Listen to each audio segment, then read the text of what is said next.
ये video please carefully सुने। कल मतलब 2 दिन पहले की बात है कि दो पीआईएल लगाई थी घुसपैठियों को भगाने के लिए अश्वनी उपाध्याय ने। 2 लोग थे, अश्वनी उपाध्याय, उनके साथ एक और वकील था, बस। उसके बाद जब उनकी सुनवाई हुई और वो कोर्ट पहुंचे तो वहाँ पे उन्होंने देखा 20 लोगों ने पीआईएल लगाई थी। घुसपैठिया, पाकिस्तानी, रोहिंग्या, जितना भी यहाँ पे बांग्लादेशी भरा पड़ा है, सबके लिए कि ये इन लोगों को बिजली मिलनी चाहिए, पानी मिलनी चाहिए, खाना मिलना चाहिए, इन लोगों को आधार कार्ड, पैन कार्ड, बैंक, सरकारी हॉस्पिटल मिलने चाहिए, इन लोगों को सारी सुविधा सरकार दे। उसके बाद इनके कंप्लीट हो जाए जब वैलिडिटी तो इनको नागरिकता भी दे। अब आप सोच सकते हो, कोई कहते हैं हिंदू से खतरा है, कोई कहता मुस्लिम से खतरा है, कोई कहता सनातन खतरे में है, कोई कहता है मुस्लिम खतरे में है। मैं बता देती हूँ, सच बात है, ना तो मुस्लिम से खतरा है ना तो सनातन को खतरा है। सनातन के लोग ढोंगियों से सनातन को खतरा है। जो पीआईएल लेकर के पहुंचे थे वहाँ पे कोई मुस्लिम नहीं था। यही जो बने हुए सनातनी ढोंगी, भगवाधारी भी है कुछ बीच में, और कुछ मतलब ऐसे ही झंडा लहराते हैं फलाना ठिकाना करके, ये सब खाली एक चौपड़ खेल रहे हैं। ये किसी न किसी के पार्टी के चमचे हैं। पार्टी ने इनको बता रखा कि फलाना बन जाओ, ठिकाना बन जाओ, ये ग्रुप बन जाओ, वो ग्रुप बन जाओ। नाम यहाँ किसी का नहीं ले रही हूँ क्योंकि हमें क्या करना है, तो नाम नहीं ले रहे हो। तो ये ग्रुप तो ड्रामे के बने हुए हैं। अच्छा एक बात बताइए, ये सारे ग्रुप कभी लीगल बातों पे बात करते हैं? हमेशा उल्टी गंगा बहाते हैं।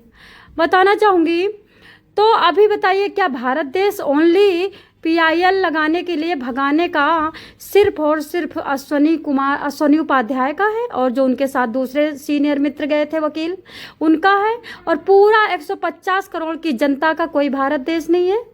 मैं पूछना चाहती हूँ उन मतलब जयचंद जी से कि जयचंद जी, आपके बच्चों को जब तड़पा के भगा करके इनकी ऐसी तैसी करी जाएगी और आप कब्र में बैठे रहोगे, वहाँ पे भूत बने, तो आपकी आत्मा क्या रोएगी नहीं?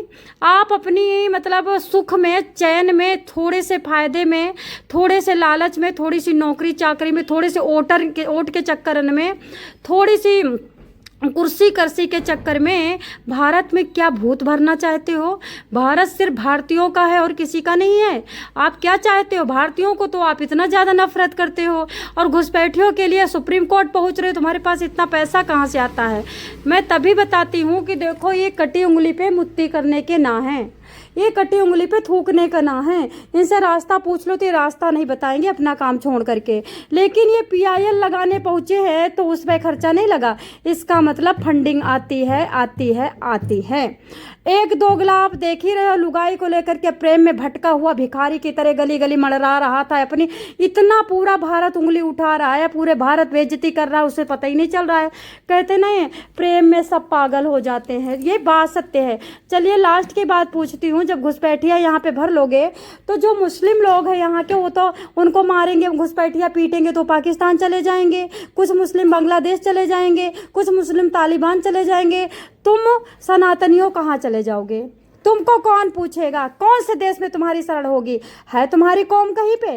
ओनली वन भारत में बचे हुए हो, नेपाल में बचे हुए, नेपाल भी देख रहे हो मिल करके पाकिस्तान से, और घुसपैठियों को भारत में घुसेड़ने का काम कर रहा है। 4 लाख पाकिस्तानी नेपाल के थ्रू आकर के, नेपाल का वीज़ा लेकर के आते हैं, नेपाल में घुस करके, और इलीगल नेपाल के थ्रू इधर आ रहे हैं। कौन कर रहा है? नेपाल भी तुम्हारे साथ धोखा कर रहा है। और इसका अगर आप कहो तो मैं प्रूफ भी दे सकती हूँ, नेपालियों से पूछवा सकती हूँ। जिन नेपालियों को भारत में नागरिकता मिल चुकी है और भारत में परमानेंट हो चुके हैं, वो खुद बताते हैं कि नेपाल भी तुम्हारा कोई सगा नहीं है। तो बताना चाहूँगी कि सनातनियों के लिए बता रही हूँ मात्र।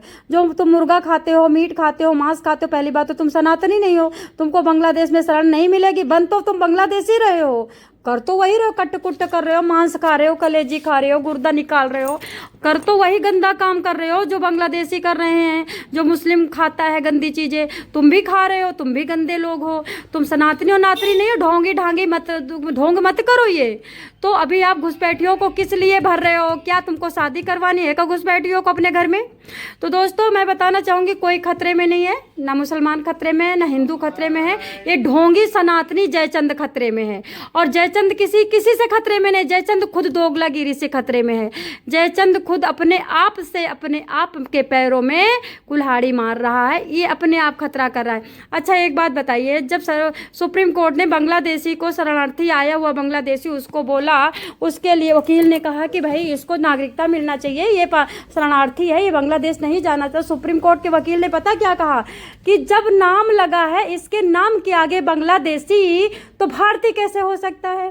सेम इसी तरह से घुसपैठिया के आगे घुसपैठिया लगा है, सीमा हैदर लगा है, तो वो कैसी हो सकती है भारत की।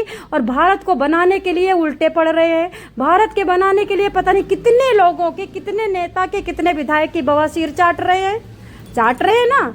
अरे भैया, अपनी बीवी और बहन के लिए बवासीर चाटते ना, हम तुमको सैल्यूट करते। इस महिला करेक्टरलेस महिला, ओ तो सही ना, गंदी नाली का कीड़ा गंदी नाली में जाएगा, है ना, समुंदर में थोड़ी जाकर के लहराएगा। तो गंदी नाली का कीड़ा गंदी नाली में लहरा रहा है।